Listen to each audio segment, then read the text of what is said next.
I spent 45 minutes completely shaving my body. You know, I was like a seal, or a hairless mole rat. And I remember sitting at home going, what did I do all of this for?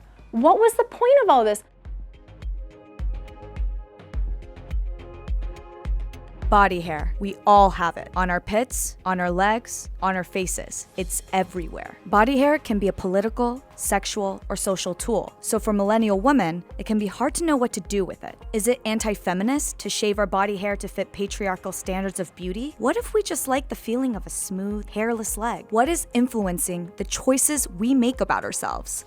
Well, it's complicated. Well, when we make a decision about whether we shave or not, we're definitely making a statement. We can look at different centuries across time and see that hair was always a part of the conversation, whether it was hair on women's head, the length of that hair, with this idea being that women should have long hair because it was expression of femininity and beauty, to conversations around their underarm hair and also the hair that covers their genitals.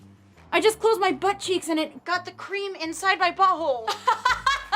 Oh my God, why is it so close to your butthole? Because I have hair there. I'd like you all to meet Tom. Tom Selleck.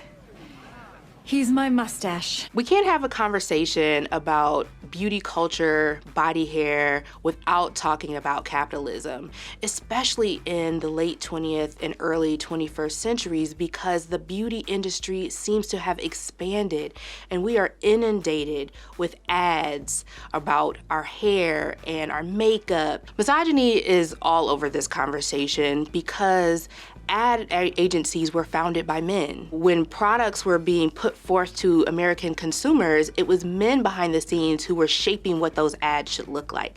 So in a sense, that means that men have shaped the messages that we are given about our bodies and what's attractive, what's beautiful, what's sexy, what's classy, what's respectable. Companies are trying to profit off of our bodies. You know, if we don't think something's a problem, we're not going to spend money to fix it. You know, at the end of the day, if you think your body hair is okay, you're not going to spend $5,000 a year on razors, on shaving cream, on laser hair removal, on all of these other things. They're learning at a young age that they will always be policed. I was speaking at a workshop and I had a teenage girl come up to me and she started crying, thanking me for not shaving my legs and for talking about body hair because she had body hair on her upper lip and she was getting bullied for it. And so we think we have to pay thousands of dollars to adhere to this beauty standard that only exists to profit off of your insecurity. I was trying to be a fashion blogger when I moved to New York. I was photoshopping my photos, I was photoshopping out body hair, I was photoshopping acne, skin, weight, all of these things. And what was happening is people were commenting under my photos saying, oh my gosh, ideal body. Oh my gosh, you're perfect, you're flawless. But I wasn't. I was an imperfect human being just like all of us. So I felt I could not be myself. I had to be a photoshopped, an altered, perfect image that I was, putting forth to people.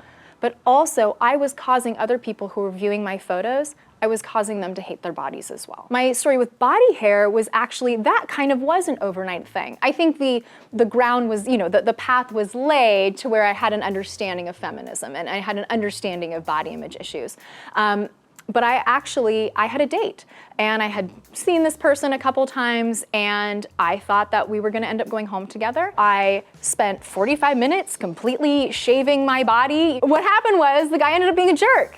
And we had this really trash date. And I remember sitting at home going, what did I do all of this for? What was the point of all this? That I just went, none of this is making sense. I can't think of a moment in history that I've studied where women's bodies weren't policed. In fact, that's the way that a patriarchal society is set up. It's all about men having the power to police the bodies of women.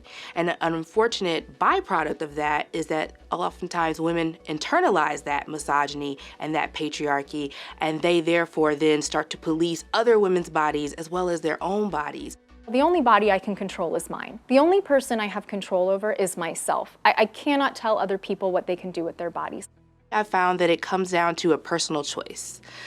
What kind of choice do I and other women and other non-binary femmes want to make about what our body hair looks like for us, what we want it to look like, what it means to us, despite the fact that there's so much industry pressure to look a particular way. So we can start unpacking the messaging, we can fight back, that we can actually, when we do shave, it truly is for ourselves and not because people are going to see our legs. We might not be loved, we might not, be accepted. So we have a lot of work to do. I would never say that we don't. It's women saying that we have the right to show up as exactly who we are, exactly the way that we want to be. And if that means I want to have a ton of body hair or very little body hair, it's my body, it's my choice.